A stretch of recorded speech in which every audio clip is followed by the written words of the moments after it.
Hiniling niya sa kanya na huwag sabihin iyon sa isang taong naglagay ng lahat sa linya, at sumagot siya, "Salamat." Nagpasalamat siya sa kanyang pagtupad sa kanyang pangako sa may-ari ng anteng-anteng, at tiningnan siya ng diretso sa mata. Hiniling niya sa kanya na magpahinga, nagsimulang bumangon, at sinabing siya na ang bahala sa lahat. Tinanong din niya ito kung kaya niyang hawakan ang lahat ng mag-isa. Sumagot siya na kailangang pagbayaran ni Kang Hoy ang lahat ng kanyang ginawa. Sa loob ng maikling panahon, nalaman niya kung ano ang ginagamit ni Kang, ibig sabihin, pinalaki niya ang kanyang katawan at ginagamit ang blood sword. Sinabi rin ni Kang sa kanya na dahil sa kanyang kasintahan, na hindi man mula sa Tianwan, siya ay humahadlang lamang sa pakikipagtulungan sa Five Dragon Union. Bilang tugon, tinanong ni Kyu kung ang gayong kalokohan ay talagang nagdulot sa kanya ng sama ng loob laban sa mga tao ng Igor. Para kay Kang, isang tunay na paghihirap na makita kung paano, sa kanyang opinyon, nakuha ng ilang batang babae sa baryo ang gayong maimpluwensyang posisyon. Ang lahat ng bagay kay John ay dapat na pag-aari lamang ng mga lokal, at hindi niya maaaring pahintulutan ang batang babae na ito na kunin ang lahat ng kayamanan. Inilunsad na ang planong pabagsakin ang babaeng ito, at susundan niya si Jung Du-soo. Hindi maintindihan ni Soyo kung kailangan ba talagang sirain ang demonyo, gaya ng paulit-ulit na sinasabi ni Kong. Ngunit pagod na si Soyo sa daldal na ito, at sinabi niya kay Kang na mamamatay siya sa kanyang mga kamay. Talagang binalaan siya ni Soyo na kung gusto ni Kang lumaban, kailangan niyang ilagay ang kanyang buhay sa linya. Sa sandaling iyon, lumitaw ang isang tanong sa Kang's mind kung mamamatay ba talaga siya ng ganoon kadali, at nagsimula siyang manginig. Inilahad niya ang kanyang kamay at hiniling kay Soyo na maghintay sandali. Ang isang tingin kay Soyo ay magpapanginig kay Kang, at alam niyang mamamatay siya kapag nagpatuloy ang mga bagay na ganito, ngunit sinabi niya sa kanyang sarili na ayaw niyang gamitin ito gayunpaman. Naalala niyang napagpasyahan niyang gawin ito mula pa noong una. Nasugatan man siya o namatay man lang, iniisip niya kung ano ang gusto niya tanong sa Underworld Demon Blade. Sinabi sa kanya ni Kang na kailangan niyang maghanap ng iba. Ngunit pagkatapos ay sinabi niya, "Hindi, mayroon ka na talagang kailangan ko." Tinanong niya siya tungkol sa banal na globo. Kung ang isang ordinaryong tao ay sumisipsip nito, sila ay magkakaroon ng napakahusay na kalusugan, at kung ang isang martial artist ay nakahawak nito, siya ay magkakaroon ng hindi kapani-paniwalang lakas. Pero parang fiction lang ang narinig niya. Gayunpaman, hiniling sa kanya ni Kan na ibigay ito sa kanya. Bilang tugon, narinig niya, "Saan mo narinig iyon? Posible bang kung sa kanya ang kahangahangang bagay na ito, siya ang magiging pinakamalakas na Panginoon?" Sumagot si Kang na alam niyang susubukan niyang pag-usapan ang paraan para makaalis dito, at tinanong siya kung naaalala niya noong nagdala ang unang santo ng isang banal na globo at nawala ito. Tinanong din niya kung napagtanto niya na maraming tao ang namatay noon, at sangkot din siya bilang salarin. Dahil hindi ito natagpuan, idinagdag ni Kang na alam niyang may mga iniwan siyang bakas, ngunit nakalimutan na ng lahat ang nangyari maraming taon na ang nakararaan. Sinabi ni Kang na itataas niya ang isyu sa Council of the Five Dragon Union, at kahit na hindi niya alam kung ano ang magiging reaksyon ng iba, sigurado siyang tiyak na magiging interesado ang unang saint sa problema. Sagot nito sa kanya, pinagbantaan ba siya ni Kang? Tinawag ito ni Kang kalokohan at sinabing gusto lang niyang makatulong na maiwasan ang mga kahihinatnan, ngunit idinagdag niya na kahit na hindi nagbago ang kanyang isip, nag-alok siyang sumama sa kanya. Tapos sabi niya mas maganda daw na malinis na agad. At ngumiti, dahil iyon mismo ang inaasahan na marinig ni Kang. Tinanong niya si Kan kung handa na ba siya sa mga kahihinatnan. Hindi niya maintindihan kung ano ang maaaring mangyari sa kanya, ngunit tila hindi siya dapat umasa ng anumang mabuti, dahil ang kanyang buhay ay nasa panganib pagkatapos nito. Pagtaas ng ulo, sabi ni Kang, sa huli, kung mabubunyag ang sekreto, kahit isa sa atin ay nasa panganib. At saka, kung makaharap niya ulit ang lalaking may kulay asul na mata ay tiyak na magpapalam na siya sa kanyang buhay. Ayaw pa rin niyang mamatay ngayon, kaya wala siyang choice kundi subukang tulungan ang sarili. Pagkatapos nitong paliwanag ni Kung, nagsimulang bumukas ang pinto, si Kang ang unang pumasok sa loob. May isang tableta sa gitna ng silid. Ito ay ang banal na globo.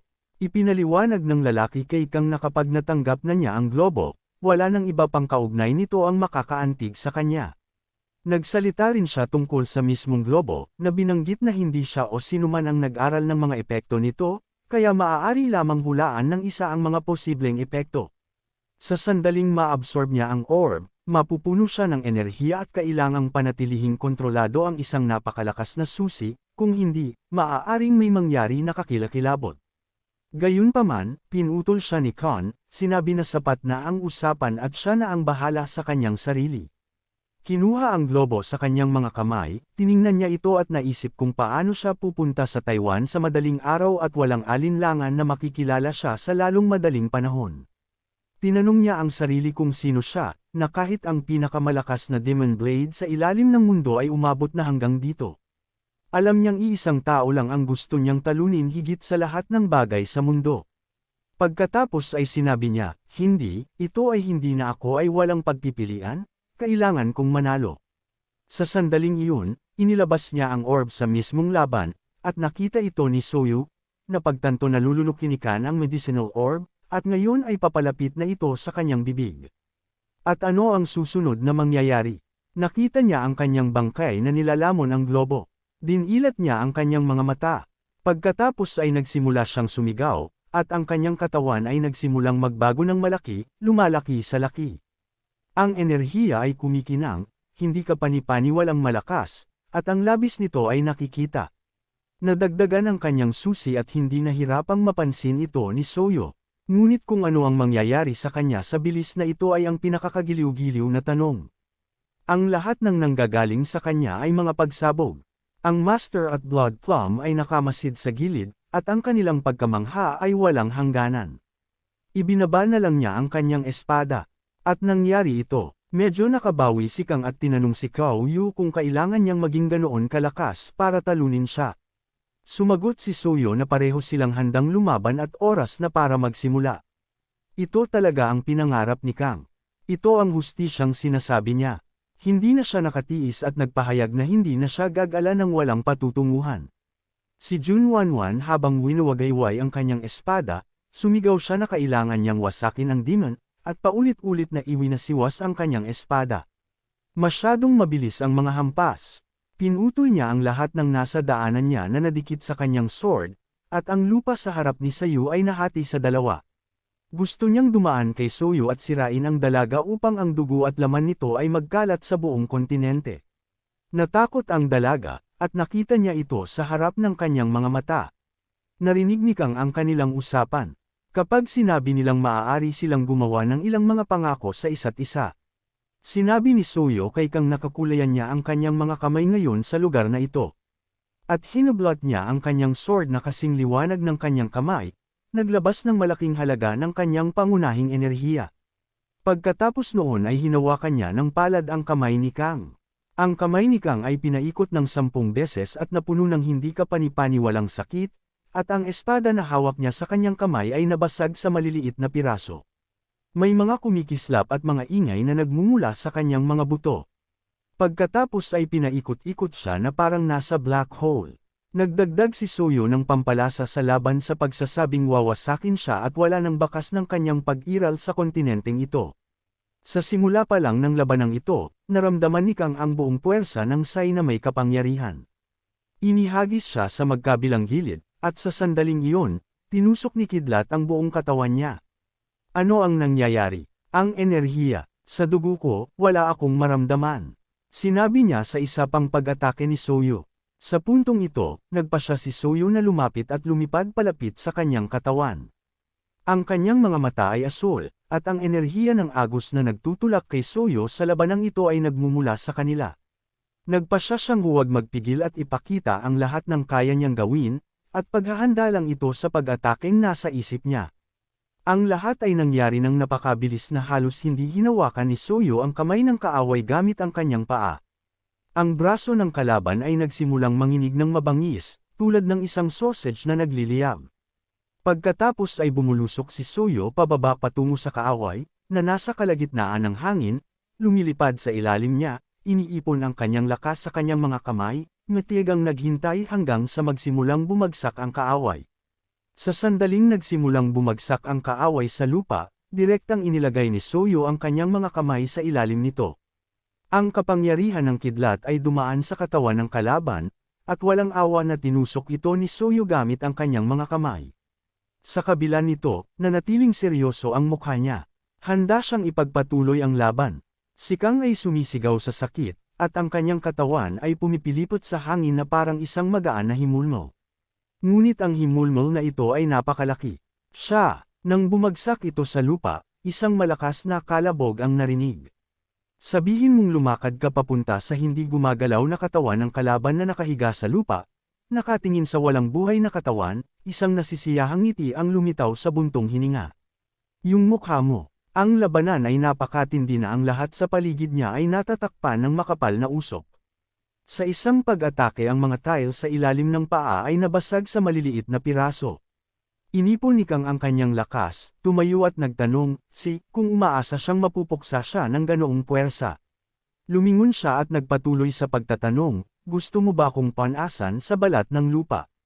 Pagtaas ng ulo sa langit, sumigaw siya, na hindi siya mamamatay, kahit anong mangyari ay handa niyang baliwalain kahit ang mga belang buto at kalamnan na napunit. Napuno siya ng matinding sama ng loob na determinado siyang makaligtas sa anumang halaga, tulad ng nagyelo na katawan ng isang immortal na nakabalik mula sa impyerno. Sa sandaling iyon, iniunat niya ang kanyang mga braso pataas, kahit na ang kanyang likod ay buntong hininga. Ang kanyang mga bali na buto ay nagpapahintulot sa kanya na lumingon ang kanyang ulo upang tumingin sa kanya, at ang kanyang mga kamay ay nakatutok patungo sa buwan. Anong klaseng katarantaduhan itong kaisipan? Nang marinig ni Soyo ang pag-uusap niya tungkol sa immortal na nagyelo na katawan, napaisip pa siya ng ilang segundo. Kapag ang isang celestial weapon ay umatake sa isang kalaban, ito ay nag-inject ng susi sa kanilang katawan, at ang lightning key na ito ay katumbas ng isang tunay na kidlat. Ang kidlat ay nakakabasag ng mga buto, nakakapunit ng mga kalamnan at sumisira sa mga daluyan ng dugo at lahat ng mga organo ay sumasabog kahit gaano pa kakilakilabot ang mga ginawa. Ang kanyang katawan ay dapat na ilibing ng may dignidad, ngunit patuloy niyang binabanggit ang tungkol sa immortal na nagyelo na katawan, at hindi alam ni Soyo kung dapat pa ba siyang mag-alala tungkol dito. Isang malakas na hiyawan, at tinakpan ni Kidlat ang buong katawan ni Kang. Ito ay isang tunay na nakakatakot na tanawin, at lahat ng nanunood mula sa labas ay hindi makapaniwala sa katotohanan ng nangyayari. Sinabi sa kanya ni Soyo na kahit na mapunta siya sa impyerno pagkatapos ng kamatayan, wala itong saysay kung wala ang kanyang katawan. Sa sandaling iyon, mas maraming enerhiya ang inilagay niya sa kanyang pag-atake.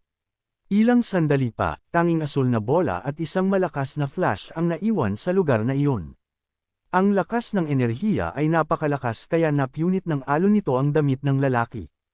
Ang ibang karakter ay nakaupo sa lupa. Marahil ay nagsisisi na siya ay nagpasya na sumakay sa kanyang kabayo sa lugar na iyon. Hindi siya makapaniwala na maaaring mamatay ang master sa sandaling iyon, sa kanyang paningin. Natalo ng lalaking ito ang Steel Archer at ngayon ay Demon Blade ng Underworld. Logically, naisip niya na ang taong ito ay isang tunay na halimaw, at lohikal para sa kanya na ipagpalagay na hindi siya makakatakas. Mula sa Sai kahit na siya ay itinuturing na pinakamahusay sa mga black traders. Pero parang ipis, paulit-ulit niyang sinasabi sa sarili, hindi ako mamamatay. Kailangan kong humanap ng paraan palabas. Kailangan kong makaalis dito. Sa puntong ito, hinarap siya ni Soyo, tinawag siya sa kanyang pangalan, Yamsaek, at ipinahayag ang kanyang matagal na pag-asa na sa wakas ay makakausap. Gusto niyang makipag-usap sa kanya ng maraming bagay, at sigurado na hindi sila nagmamadali, kaya iminungkahi niya na pag-usapan nila ang lahat ng mahinahon ng hindi nagmamadali. Hindi lang si Soyo ang gustong makausap si Yamsaek. Isa pang grupo ng mga tao ang naghahanda na sa paghuli sa kanya. Ang isa sa kanila, isang batang lalaki, ay nagsisikap na mahuli siya para mag-ebanghelyo kay Jill. Sa isang iglap, nasa mismong larangan ng digmaan sila.